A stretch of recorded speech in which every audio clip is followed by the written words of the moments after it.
ఒకానొకనాడు ఆయన అంతఃపురం ప్రాంతంలో ఉన్నటువంటి ఉద్యానవనంలో ఒక లోతైనటువంటి నుయ్యి ఉంది. ఆ ఉద్యానవనంలో కృష్ణ పరమాత్మ యొక్క కుమారులైన ప్రద్యుమ్నుడు, సాంబుడు మొదలైనటువంటి వాళ్ళందరూ విహరించారు. విహరించిన తరువాత వాళ్ళకి అలసట కలిగింది. అలసట తీర్చుకోవడం కోసమని కాసిన నీళ్లు తాగాలి అని అనుకున్నారు. అనుకుని ఆ నూతి దగ్గరికి వచ్చి నూతిలోకి చూశారు నీళ్లు తోడుకుందామని. తీరా చూస్తే అందులో ఒక పెద్ద ఊసర వెల్లి ఒకటి పడి ఉంది. ఆ ఊసర వెల్లిని చూసి వాళ్ళు చాలా తెల్లబోయారు. నూతిలో పడిపోయింది ఇంత పెద్ద ఊసర వెల్లి, ఇదేదో పర్వతాకార సన్నిభంగా ఉంది, ఈ ఊసర వెల్లిని పైకి తీద్దాం అనుకున్నారు. పెద్ద పెద్ద తాళ్లు తెచ్చారు, అన్నీ కట్టారు, దాన్ని పైకి లాగారు. కానీ ఆ ఊసర వెల్లిని పైకి తీయలేకపోయారు. అప్పుడు పరుగు పరుగున లోపలికి వెళ్ళి కృష్ణ పరమాత్మతో చెప్పారు, నూతిలో ఒక పెద్ద ఊసర వెల్లి పడుంది, దాన్ని పైకి తీయాలి అని ప్రయత్నించాం కానీ తీయలేకపోయాం. అంటే కృష్ణ పరమాత్మ బయటికి వచ్చి నూతిలోకి వంగి తన ఎడమ చేతితో ఊసర వెల్లిని పట్టుకుని చాలా సులువుగా ఒక గడ్డి పరకని పైకెత్తినట్టు ఆ నూతిలోంచి తీసి బయటపడేశారు. ఆయనకి తెలియనటువంటి విషయం ఏమి ఉండదు. కానీ సర్వజ్ఞుడైనటువంటి కృష్ణ పరమాత్మ ఈ సాంబుడు మొదలైనటువంటి వారిని అడ్డుపెట్టి లోకానికి ఒక గొప్ప ధర్మాన్ని ఉపదేశం చెయ్యాలి అని అనుకున్నారు.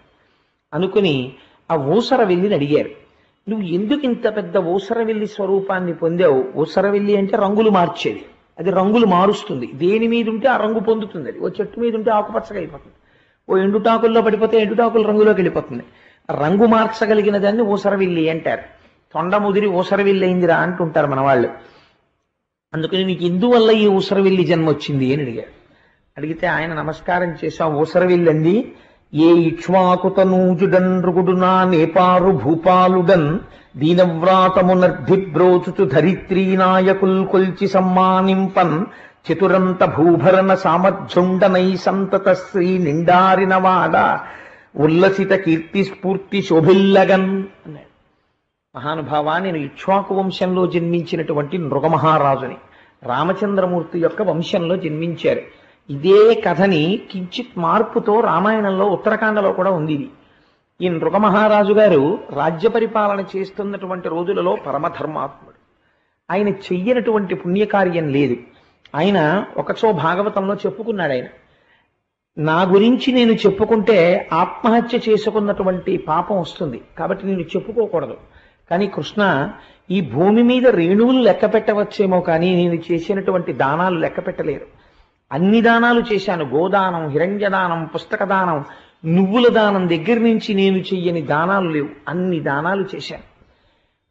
ప్రతిరోజు గోవుల్ని దానం చేస్తూ ఉండేవాడిని బ్రాహ్మణులకు. అలా దానం చేసినప్పుడు ఒక విచిత్రమైనటువంటి సందర్భం ఏర్పడింది. ఒకనాడు నేను దానం చేసినటువంటి గోవు కశ్యపుడు అనేటటువంటి ఒక బ్రాహ్మణుడికి దానం ఇచ్చాను. ఆ కశ్యపుడు ఆ గోవుని తీసుకుని వెళ్ళి తన పెరటిలో కట్టుకున్నాడు. కట్టుకుని మరనాడు ఆ గోవుని విప్పి పచ్చిగడ్డి కోసమని మెయ్యడం కోసమని వదిలేడు.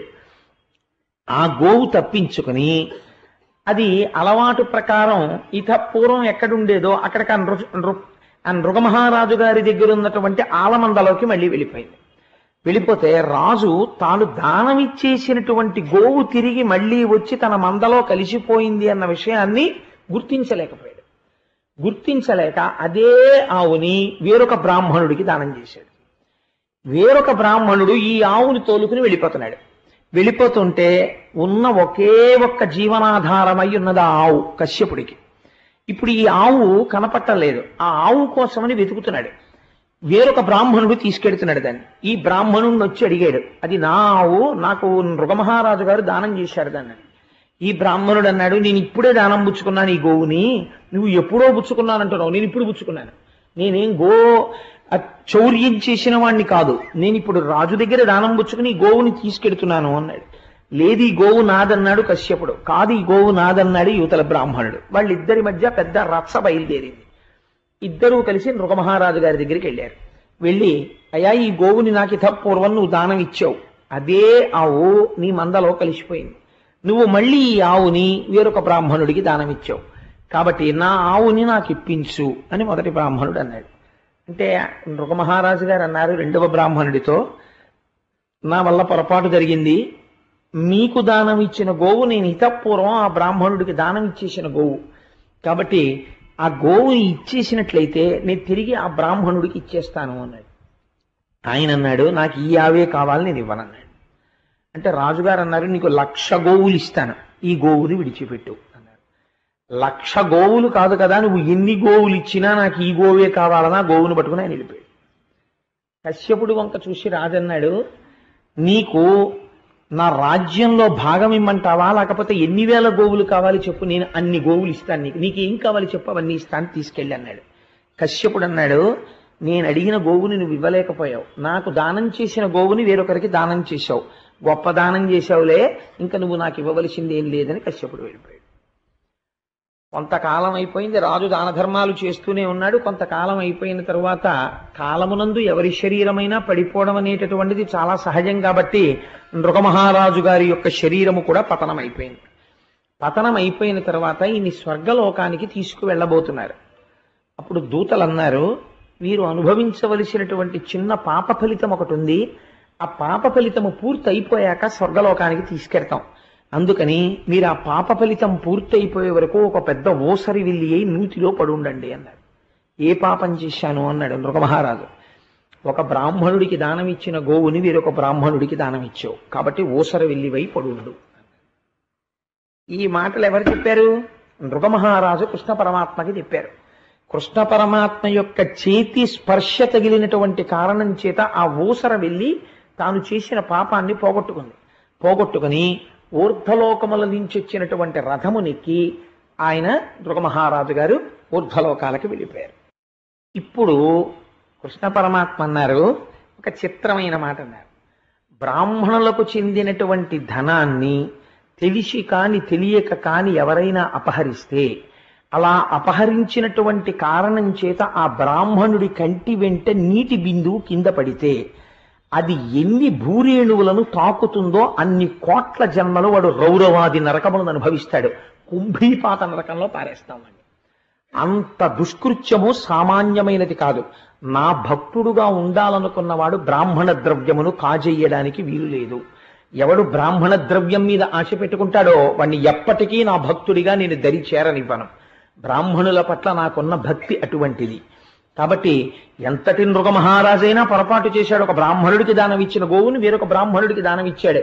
కాబట్టి ఎరుగమికైనను భూసుర పరుల ధనం బపహరింప వలవదు పతికిన్ మరపున అనలము పుట్టిన దరికొని విస కాల్వకొన్నే తనువెరియంగా. తెలిసి కాని తెలియక కాని బ్రాహ్మణ ధనాన్ని అపహరించడం అంటే బ్రాహ్మణుడికి ఇచ్చేసింది మళ్ళీ పుచ్చేసుకున్నాడు కాబట్టి అపహరించడమే. అపహరించినటువంటి వాడు ఆ పాప ఫలితమును అనుభవించవలసిందే.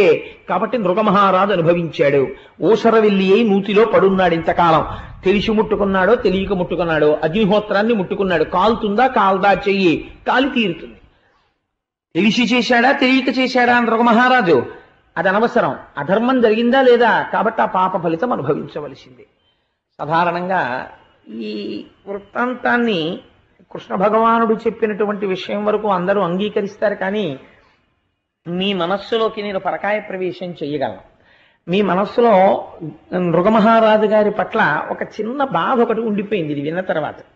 ఏమంటే పాపం పొన్నికి 1,00,000 గోవులు ఇస్తానన్నాడు కదా, ఆ గోవును వదిలేయచ్చు కదా. అంత మౌఢ్యం ఏమిటా బ్రాహ్మణుడికి? 1,00,000 గోవులు పుచ్చుకొని ఒక గోవును వదలచ్చు. పోనీ ఒక బ్రాహ్మణుడు మూఢుడై ఉండవచ్చు, పెద్ద విశేషం లేదు. కానీ రెండవ బ్రాహ్మణుడు పోనీ నీకు ఈ గోవు కాకపోతే రాజ్యం ఇస్తానన్నాడు. నాకు అక్కర్లేదు, ఆ గోవే కావాలి, నాకు ఇంకేం అక్కర్లేదని వెళ్ళిపోవడం ఏమిటి? వాళ్ళిద్దరూ ఒక పొరపాటు జరిగితే దిద్దుకోవలసినటువంటి అవసరం పోనీ బ్రాహ్మణులకు లేదా? బ్రాహ్మణుడైనటువంటి వాడు ఇతరులు చేసినటువంటి తప్పుని దిద్ది దాని వలన అవతల వాడికి పాపం రాకుండా ప్రయత్నం చేయవలసిన బాధ్యత బ్రాహ్మణుడి మీద లేదా? మరి వాళ్ళిద్దరు అలా ప్రవర్తించచ్చా? అంటే కృష్ణుడు కూడా కొంతమంది పట్ల కొందరి పట్ల పక్షపాతంతో ఉంటాడా? అందుకని చెప్పి కొంతమంది ధనాన్ని ముట్టుకుంటే నేను ఇంత శిక్ష వేస్తాను అని ఊరుకుండిపోయాడా? మరి లేకపోతే పాపం ఇన్ని 1,00,000 గోవులు ఇస్తానన్న నృగమహారాజు గారికి తగినంత న్యాయం జరిగినట్టుగా కథలో మాకు అనిపించడం లేదు. అందుకని ఈ తేడా ఎక్కడ వచ్చిందండి అని అడుగుతుంటారు. దీని మీద నేను కొన్ని వ్యాఖ్యానాలు చదివాను. కొందరు ఏం చేశారంటే చాలా తెలివైన పని చేశారు, అసలు ఏమీ చెప్పకుండా ఊరుకున్నారు. ఎందుకంటే అది తెలివైన పని కదా. ఇప్పుడు నేనైనా అసలు నిజంగా తెలివైన పని చేయాలంటే ఏం చేయాలంటే, పోతన గారు రాశారయ్యా, నేను రాశానా? వ్యాసుల వారు రాశారు, కృష్ణుడు అన్నాడు, నేను చెప్పాను, కథ చెప్పాను అనుకోండి. మొట్టమొదటి రోజునే చెప్పాను, మీకు తరచూ చెప్తున్నాను. మీరు నేను కూడా ఒక నమస్కారం పెట్టి, అయ్యా అది సత్యము అని మీరు వినాలంతే భాగవతాన్ని అని ఒక సత్యము అని నమస్కారం పెట్టేసి మేము జాగ్రత్తగా ఉంటామంటే గొడవ వదిలిపోయి సైకిళ్ళు గట్రా మేము ఎత్తుకుపోమంటేను. అందుకని ఒక ఆవుని తనుదానం చేసిన ఆవు జోలికెడితేనే ఇంత గొడవ వచ్చిందే అని తెలుసుకుంటే జీవితం ఉద్ధరింపబడుతుంది కదండి. కానీ కొంతమంది వ్యాఖ్యాతలు చాలా అందమైన విషయాలు ఆవిష్కరించారు. నేను ఏ వ్యాఖ్యానమునందు దోషం ఏం పట్టట్లేదు. కానీ నాకు చాలా నచ్చినటువంటి విషయం ఒకచో ప్రస్తావింపబడింది. ఎంత అందమైనటువంటి మాట ఉల్లేఖింపబడిందంటే, అక్కడ బ్రాహ్మణుడు అనగా ఎవరు అంటే, బ్రాహ్మణుడు అనగా వ్యాప్తిం పొందక వగవక ప్రాప్తంబగు లేశమైన 10,000 ఒక గడ్డి పరక మాత్రమే దొరికితే ఈశ్వరానుగ్రహం చేత నాకింత ఐశ్వర్యం ఇచ్చాడని తనకి ఉన్నదాని చేత ఎప్పుడూ తృప్తి పడిపోయి నాకెంత ఐశ్వర్యం ఇచ్చాడండి, నాకెంత ఐశ్వర్యం ఇచ్చాడండి అని ఎవడు తృప్తితో ఉంటాడో, ఎవడు ఇంకా నాకేదో రాలేదు, ఇంకా నాకేదో రాలేదని ఏడవకుండా ఉంటాడో వాడికి బ్రాహ్మణుడని పేరు. కాబట్టి బ్రాహ్మణుడు అనగా ఏమిటి? దొరికిన దానితో తృప్తిని పొంది ఉండాలి తప్ప అవకాశాన్ని అడ్డు పెట్టుకుని చాలా సంపాదించే ప్రయత్నం చేస్తే ఏది పోతుంది? బ్రాహ్మణ్యం పోతుంది. కాబట్టి కశ్యపుడు ఆవు పోయినప్పుడు ఒకే ఆవుని దానం పుచ్చుకున్నాడు. ఆయన రోజు వెళ్ళి దానాలు ఆయన పుచ్చుకోలేదు, ఒక ఆవునే దానం పుచ్చుకున్నాడు. ఆ పుచ్చుకున్న ఒక్క ఆవుతో తన జీవితాన్ని నడిపేస్తున్నాడు. అటువంటి ఆవు పోయింది. ఆ ఆవు కోసం వెతికాడు, పట్టుకున్నాడు. రాజు ఏమన్నాడు? నీకు ఏదైనా ఇస్తాను, కోరుకోమన్నాడు. అలా కానీ తనదైన వస్తువుని వదిలిపెట్టేసి తను పోషించవలసిన గోవుని వేరొకరు తీసుకెళ్లిపోయినా సరే విడిచిపెట్టేసి అది తనదై ఉన్నది దానం పట్టి ఉన్నాడు, తాను దానం ఇవ్వలేదు. కాబట్టి ఎప్పటికీ దానం పట్టి ఉన్నాడు. కాబట్టి ఆ గోవు ఎవరిది? ఆయనదే. ఆయనదే అయిన గోవుకి సేవ చేసి ఆయన జీవించాలి. కానీ ఇప్పుడు ఆ గోవుకి సేవ చేసి దాని పదార్థాన్ని ఆయన పుచ్చుకోలేడు. ఎందుకని? అది వేరొకరికి దానం చేయబడింది. నాది అని వేరొక బ్రాహ్మణుడు కూడా ఇప్పుడు దాని మీద భ్రాంతి పెంచుకుని ఉన్నాడు. ఇప్పుడు తను లాక్కుంటే అవతల బ్రాహ్మణుడి మనస్సు కష్టపడుతుంది. రాజు అన్నాడు కదా అని 1000 గోవులో 1,00,000 గోవులో తాను పుచ్చుకోకూడదు. రాజు ఏ మాట అనాలి? నా వలన మహాపరాధం జరిగింది, నన్ను మన్నించండి అని ఒక్క మాట అని బ్రాహ్మణుడి పాదములు పట్టుకుని ఉండాలి.